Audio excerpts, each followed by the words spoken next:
Hi everyone, welcome back to my YouTube channel. Today we are going to talk about zygomatic bone, and here at the side you can see the diagrammatic representation of skull showing highlighted part, that is the zygomatic bone. So let's start our topic with introduction. Zygomatic bone is often referred to as cheekbone or malar bone. It is a paired facial bone that contributes to the prominence of the cheeks, the lateral walls and floor of orbit, and the zygomatic arch. Though relatively small, it plays a major role in facial structure, aesthetics, protection, and muscle attachment. Talking about its location and position, it is located at the upper and lateral part of face. It sits between the maxilla, that is located anteriorly, temporal bone that is located posteriorly to it, sphenoid bone that is located deep in the orbit, and frontal bone that is located superiorly from it. It forms the anterior lateral margin of orbit and contributes to the infraorbital rim.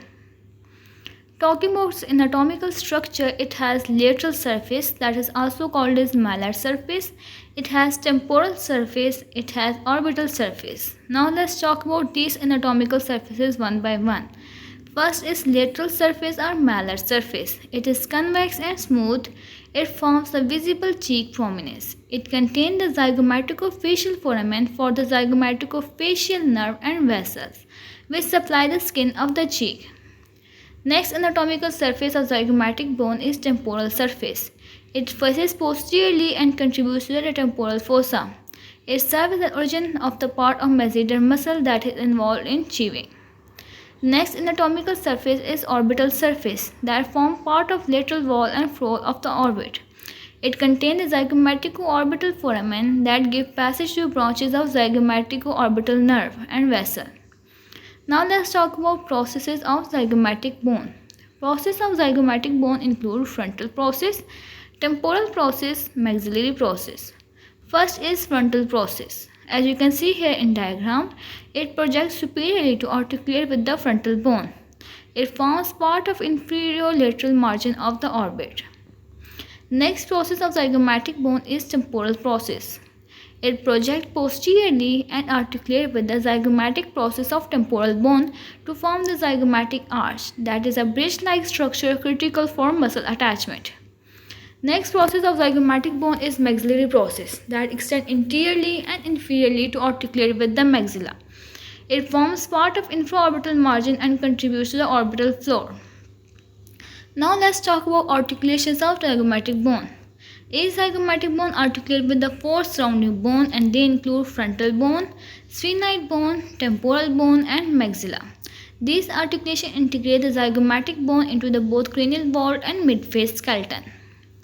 Now let's talk about functional significance of zygomatic bone. First is facial contour, as it creates a cheek prominence and supports facial expressions. Orbital protection, as it shields the eye from lateral trauma.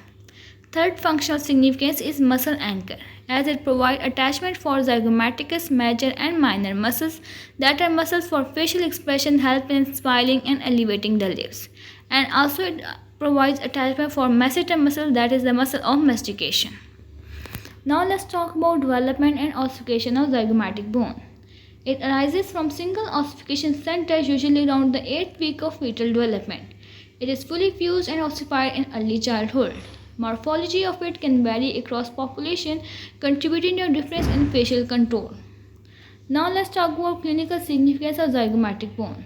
First is zygomaticomaxillary complex fracture. It is common in facial trauma. It can lead to facial asymmetry, flattened cheek, or orbital disruption. It may affect vision, eye movement, and sensation in the cheek. Second in significance is histological landmarks. It is used as landmark in cosmetic procedures, orthodontic surgery, and reconstructive facial surgeries. Third is zygomatic arch, as fracture here can impair function of masseter muscle. That is a palpable landmark for assessing trauma or during surgical incision. Now let's talk about conclusion of this lecture video. Though compact, the zygomatic bone carries a heavy load. It defines our facial appearance, supports muscle function, and helps protect our vision. It is a structural cornerstone of midfacial anatomy and a key site for both clinical assessment and surgical intervention. And this was all about zygomatic bone. Hopefully you liked the video. If you do, don't forget to like, share, subscribe, and comment. Thank you for watching.